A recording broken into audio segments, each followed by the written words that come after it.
News YCP మాజీ MP Gorantla Madhav ఇంటికి పోలీసులు రావడం కాస్త కలకలం రేపింది. ఆయన ఇంటి వద్ద భారీగా పోలీసులు మోహరించారు.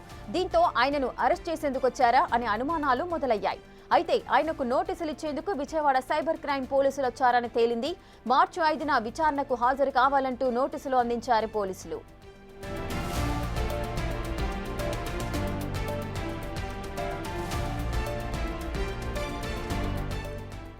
గతేడాది నవంబర్ 2న గోరంట్ల మాధవ్ పై సైబర్ క్రైమ్ పోలీస్ స్టేషన్లో కేసు నమోదైంది. ఆయనపై మాజీ మహిళా కమిషన్ చైర్మన్ వాసిరెడ్డి పద్మ ఫిర్యాదు చేశారు. ఓ ఇంటర్వ్యూలో పోక్సో కేసులో బాధితురాలి పేరును చెప్పారంటూ ఫిర్యాదు చేశారు. దీంతో ఆయనపై పలు సెక్షన్ల కింద కేసు నమోదైంది. దీనిపై విచారణ చేపట్టిన పోలీసులు ఇప్పుడు నోటీసులు ఇచ్చారు.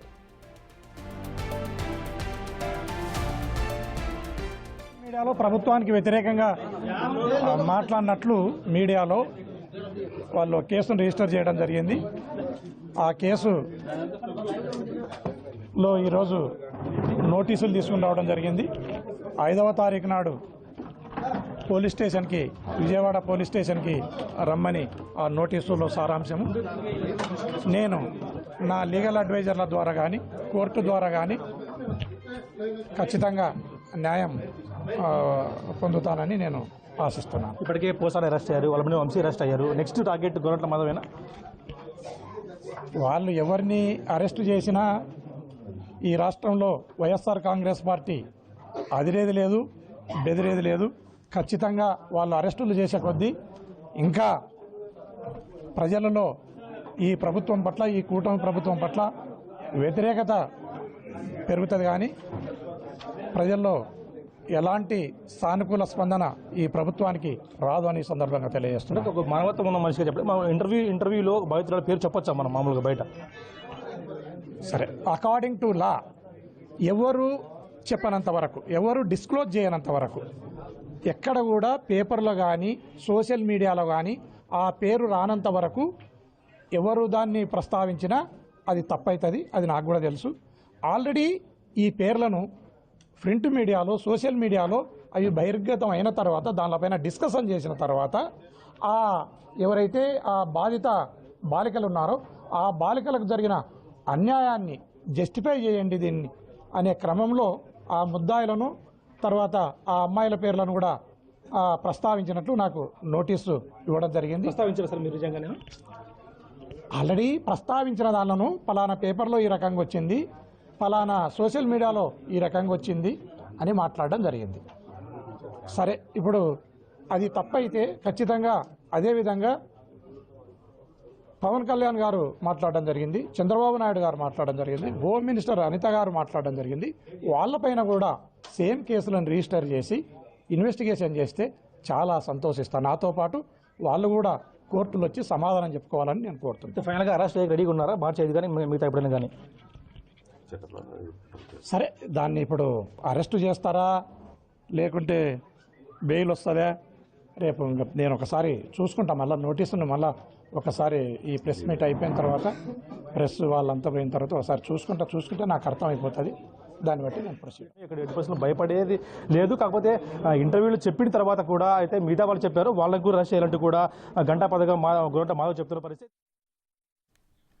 మరింత సమాచారం మా ప్రతినిధి యోగానంద్ అందిస్తారు. యోగానంద్, వైసీపీ మాజీ ఎంపీ గోరంట్ల మాధవ్ ఇంటికి పోలీసులు వెళ్లారు, నోటీసులు అందించారు.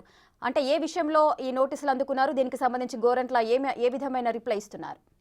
రైట్ రాధిక, అనంతపురంలో కాసేపు ఉద్రిక్త వాతావరణం నెలకొంది. హిందూపురం మాజీ ఎంపీ గోరంట్ల మాధవ్ ఇంటికి విజయవాడ పోలీసులు పెద్ద ఎత్తున చేరుకున్నారు. అయితే ఓ కేసులో గత 2 months క్రితం జరిగిన ఒక కేసులో కంప్లైంటెంట్ ఎవరైతే వాసిరెడ్డి పద్మ ఇచ్చారో ఫిర్యాదు మేరకు ఆ కేసుకు సంబంధించిన నోటీస్ ఇచ్చేది కూడా ఆ పోలీసులు వచ్చారని తెలుస్తుంది. అయితే పోలీసులు వచ్చినప్పుడు గోరంట్ల మాధవ్ ఇంట్లో ఉన్నారని తెలుస్తుంది. ఇంట్లో ఉండటంతో ఆయన కోసం బయట వేచి ఉన్నారు. ఆలోపే పెద్ద ఎత్తున కార్యకర్తలంతా పోలీసులు వచ్చారని తెలియడంతో భారీ ఎత్తున చేరుకున్నారు. భారీ ఎత్తున చేరుకోవడంతో కార్యకర్తలంతా కూడా రావడంతో పోలీసులంతా కూడా లోపల ఉండడంతో అరెస్ట్ చేస్తాడు ఊహాగానంతో భారీ ఎత్తున కాసేపు ఉద్రిక్త వాతావరణం నెలకొంది. అయితే మాధవునికి కేవలం నోటీస్ ఇచ్చేందుకు వచ్చాం, నోటీస్ ఇచ్చేసి వెళ్ళిపోతామంటూ కూడా మార్చి 5న ఆయన విచారణ రావాలి అంటూ కూడా చేస్తుంది. పోక్సో కేసులో బాధితురాలి పేరుని ప్రెస్ మీట్ లో వెల్లడించేందుకు కూడా దీనిపై పోలీసులు పోలీసులకు మా వాసిరెడ్డి పద్మ ఫిర్యాదు చేశారు. దానిపై లీగల్ ఒపీనియన్ తర్వాత పోలీసులు దీనిపై విచారణ రావాలంటూ కూడా గోరంట్ల మాధవ్ నోటీస్ ఇచ్చారు. అయితే నోటీసు అందుకున్న గోరంట్ల మాధవ్ వెళ్తాడా లేదని కూడా ప్రశ్న సస్పెన్స్ గా మాదని చెప్పొచ్చు. అయితే ఆయన ప్రశ్న చూస్తూ ఉంటే దానిలో నోటీసులో ఉన్న లోపాలు వెసులుబాటు ఏమైనా ఉందా, వెళ్లకుండా ఉంటుంది చూసుకున్న తర్వాత నేను సమాధానం చెప్తా అంటూ కూడా ఆయన చెప్తున్న పరిస్థితి ఉంది.